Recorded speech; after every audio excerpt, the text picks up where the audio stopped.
الحمد لله الذي وحده والصلاة والسلام على من لا نبي بعده وعلى آله وصحبه الموفين وعده أما بعد فأعوذ بالله من الشيطان الرجيم بسم الله الرحمن الرحيم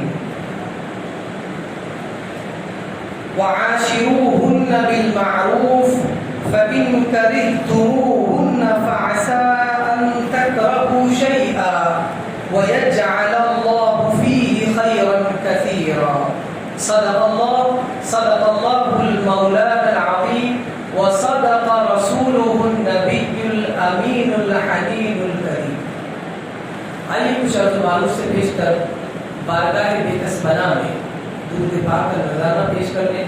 پڑھیں بابا سے بلند اللهم صل على سيدنا ومولانا محمد وعلى آل سيدنا ومولانا محمد بارك وسلم صلاة وسلاما عليك يا رسول الله صلى الله تعالى عليك وسلم.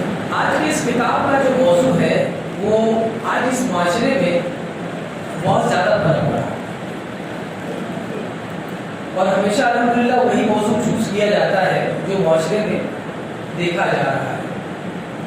اصل میں حضرت علی رضی اللہ تعالیٰ عنہ کا دن گیا اور حضرت امام جعفر صادق رضی اللہ تعالیٰ عنہ کا دن چل رہا ہے، لیکن ان کی مناسبت سے بات کرنے سے پہلے میں نے سوچا کہ یہ موضوع ہے، اس پر کچھ بات کر لوں، اس لیے کہ یہ بہت ضروری ہے اور آپ نے بھی سوشل میڈیا پر دیکھا ہوگا، اس لیے میں نے موضوع منتخب کیا. موضوع یہ ہے کہ کس طرح شوہر اور بیوی اپنی ازدواجی زندگی کو خوشحال بنا سکتے ہیں. یہ کتاب ان لوگوں سے ہے جو شادی شدہ ہے اور ان لوگوں سے بھی ہے جو ابھی شادی کرنے والے ہیں اور ان لوگوں سے بھی ہے جنہوں نے شادی تو نہیں کی لیکن دوسروں کو ایڈوائس دے سکتے ہیں. اور ایڈوائس جب قرآن اور حدیث کی صورت میں ہو تو سامنے والا انکار نہیں کر سکتا ہے. جب ہم یہ کہتے ہیں کہ میں بتاتا ہوں میرا تجربہ ہے تو سامنے والا نہیں مانتا ہے. لیکن اب اگر آپ اس کو حدیث سنا دے اور حضور کی حدیث سنا دے اور قرآن مجید کی آیتیں سنا دے تو وہ مانے گا بھی اور سمجھے گا بھی. اسلام کا یہی تو کمال ہے کہ جو حکم آتا ہے وہ سمجھ میں بھی آتا ہے اور ماننے میں بھی مزہ آتا ہے. اب اگر کوئی نہ سمجھ سکے تو اس کی سمجھ ہی غلطی ہے، وہ سمجھ نہیں پا رہا ہے. اگر میں نہیں سمجھا سکتا تو یہ میری غلطی ہے، ورنہ حکم بالکل واضح ہے. آئیے قرآن مجید کی آیت کریمہ کی طرف. سب سے عظیم بات شوہر اور بیوی کے تعلقات کے حوالے سے جو اللہ تبارک و تعالیٰ نے ارشاد فرمایا وَعَاشِرُوهُنَّ بِالْمَعْرُوفِ، اور عورتوں کے ساتھ اچھی طرح رہو اور زندگی بسر کرو.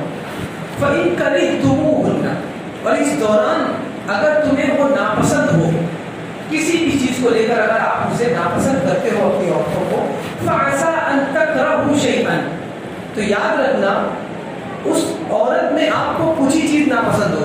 پوری عورت تو ناپسند نہیں ہوگی، کوئی عادت ہی ناپسند ہوگی. ہر عادت ناپسند نہیں ہو سکتی. کھانا تو کھا رہے اس کے ہاتھ پر رکھا ہوا، بس یہ کہ کپڑا تھوڑا دیر سے پریس کر کے ملتا ہے تو وہ ناپسند ہے، لیکن کھانا تو دے رہی ہے. تو وہی کہا فَإِن كَرِهْتُمُوهُنَّ فَعَسَىٰ أَن تَكْرَهُوا شَيْئًا، تو جب تمہیں وہ ناپسند ہو تو ہو سکتا ہے کہ اس کی بعض اخلاق بھی تمہیں ناپسند آئے. وَيَجْعَلَ اللَّهُ فِيهِ خَيْرًا، اور پھر اگر آپ کو وہ بعض چیزیں ہی ناپسند آتی ہے تو صبر کرو، اور صبر کرنے کا پھل کیا دے گا اللہ تعالیٰ؟ خود اللہ تبارک و تعالیٰ وعدہ فرما رہا ہے کہ پھر اللہ تبارک و تعالیٰ اس میں بہت خیر رکھے گا. اس عورت میں جسے ہم ناپسند کر رہے ہیں ہماری بیوی کو تھوڑا سی صبر کر لے، اس لیے کہ سارے اخلاق اس کے خراب نہیں ہیں، سارے اخلاق اس کے خراب نہیں ہیں. وہ اگر کپڑا دھو کر دیتی ہے تو ہو سکتا ہے کہ کھانا ریڈی کرنے میں تھوڑا سی تاخیر ہو جاتی ہے. کچھ نہ کچھ خرابی انسان میں ہوتی ہے. اگر آپ دیکھیں تو خود ہم میں بہت ساری خرابی ہے. تو یہی اللہ تبارک و تعالیٰ کا فرمان ہے کہ اگر کچھ خرابی ہو تو ٹھہر جاؤ اور صبر کرو. اللہ تبارک و تعالیٰ نے اس کے اندر بہت خیر کثیر رکھا ہے، وہ آپ کے لیے بہت خیر ہے. اب وہ خیر کیا ہے؟ کہ وہ آنے والے دنوں میں اپنے بچوں کی ماں بنے گی. اب آپ یہ سوچ سکتے ہیں کہ تنہا مرد بچے پیدا کر سکتا ہے؟ یہ تو عورت ہی سے ممکن ہے، اور اگر عورت کی وجہ سے بچہ جنم لیتا ہے تو اس سے بڑی بھی کوئی نعمت ہے؟ جا کے انہیں دیکھیں جنہیں بچے ہی نہیں ہیں، جو بچوں کی دعا کرتے ہیں پتہ نہیں کتنے دروں پر جاتے ہیں لیکن ان کی دعائیں قبول نہیں ہوتی، یہ بھی ایک بہت بڑی نعمت ہے۔ اب آئیے حضور صلی اللہ علیہ وسلم کی حدیث کی طرف۔ حضور اس آیت کریمہ کی تفسیر میں کیا فرماتے ہیں؟ فرماتے ہیں لا یفرق مؤمن مؤمنۃ، ایک مومن یعنی مرد دوسری مومنہ عورت سے بغض نہیں رکھتا، ایسا ہو ہی نہیں سکتا کہ اس سے جلن اور بغض رکھے، نہیں ہو سکتا۔ ان کرہ منھا خلقا، اور اگر by the way by the chance اگر وہ ناپسند کرے اس عورت سے خلقا کسی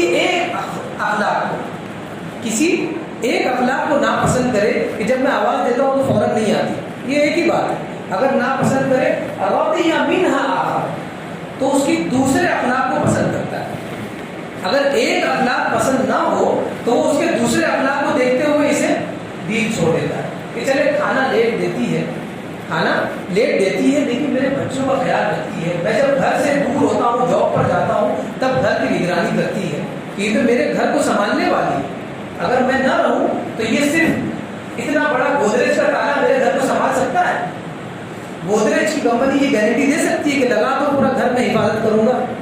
سر کوئی گارنٹی نہیں دے سکتا، یہ بیوی ہے جو گھر کو سنبھالتی ہے۔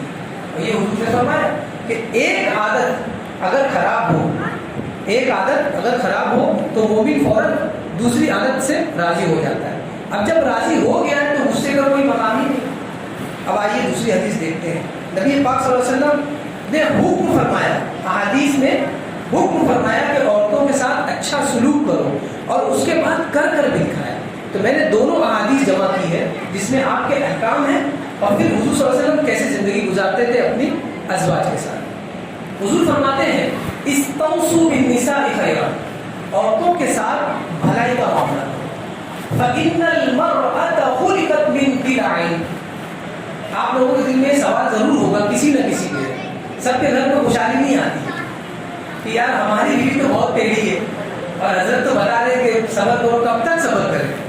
تو یہ دیکھیں حدیث ہر چیز کو سنبھال کے رکھتی ہے، ہر چیز کا بیان ہے اس میں۔ اب دیکھیں فرمایا ان المرأة خلقت من ضلع، عورت جو ہے وہ پسلی سے پیدا کی گئی، جو پسلی ہے اس سے پیدا کی گئی ہے۔ وَإِنَّ أَعْوَجَ شَيْءٍ فِي الضِّلْعِ أَعْلَىٰ، اور پسلی کا سب سے ٹیڑھا حصہ اس کا اوپری حصہ ہے، جو اوپر کی جانب ہوتا ہے پسلی کا وہی اس کا سب سے زیادہ بینڈ حصہ ہوتا ہے، ٹیڑھا حصہ ہوتا ہے۔ تو اس سے پتہ کیا چلا عورت کس سے بنی ہے؟ پسلی سے، اور پسلی ٹیڑھی ہوتی ہے لہذا عورت ٹیڑھی ہوتی ہے۔ آپ نے کبھی دیکھا ہے کہ پسلی کی ہڈی کو کوئی سیدھا کر سکا ہے آج تک؟ کتے کی دم کو تو سیدھا نہیں کر سکے جس میں ہڈی بھی نہیں ہوتی، تو پسلی کی ہڈی کو کیسے کوئی سیدھا کر سکتا ہے؟ لہذا وہ تو ٹیڑھی رہے گی۔ اب جب ٹیڑھی رہے گی تو پھر آپ حضور فرماتے ہیں استوصوا بالنساء خیرا، عورتوں کے ساتھ بھلائی کا معاملہ کرو۔ تو کیسے فرماتے ہیں؟ فرما رہے ہیں یہاں پر کہ اگر آپ کوشش کرو فَإِن ذَهَبْتَ تُقِيمُهُ، اور اگر آپ اس ہڈی کو سیدھا کرنے کی کوشش کرو کسرتا ہو تو وہ ہڈی کیا ہو جائے گی؟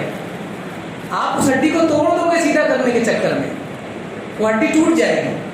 لم یزل اعوجا، اور اگر نہ سیدھا کرو تو وہ ہمیشہ ٹیڑھی رہے گی، اگر ٹیڑھا سیدھا نہ کیا جائے تو وہ ہمیشہ ٹیڑھی رہے گی۔ تو فرمایا فاستوصوا بالنساء خیرا، ان شاء عورتوں کے ساتھ بھلائی کا معاملہ کرو، کیونکہ یہ تو بات ظاہر ہو گئی ہے، ثابت ہو گئی کہ وہ ٹیڑھی ہی رہتی ہے ریڑھ کی ہڈی کی طرح۔ اب یہاں پر آگے دیکھیں پسلی کی ہڈی کی طرح حضور نے فرمایا دوسری حدیث میں، جتنے سوالات ذہن میں آ رہے ہیں انشاءاللہ العزیز احادیث کی روح سے سارے حل ہو جائیں گے۔ خیرکم لأہلہ، تم میں سے سب سے بہتر انسان وہ ہے جو اپنے خاندان اہل خانہ کے ساتھ بہتر ہے، جس کے اہل خانہ کے ساتھ تعلق اچھے ہیں وہ تم میں سب سے بہتر ہے۔ جس کے گھر میں اگر خراب ہے تعلقات تو وہ دنیا کے تعلقات بنا لے، فیس بک پہ 5 ملین دوست بنا لے وہ کبھی بھی کامیاب نہیں ہو سکتا، کیونکہ محلے میں جو برائی کرے گی وہ نظر آئے گی یا فیس بک پہ تعلیم نظر آئے گی۔ یہ ہمارے یہاں یہ معاملہ ہے کہ ٹویٹر اور فیس بک پہ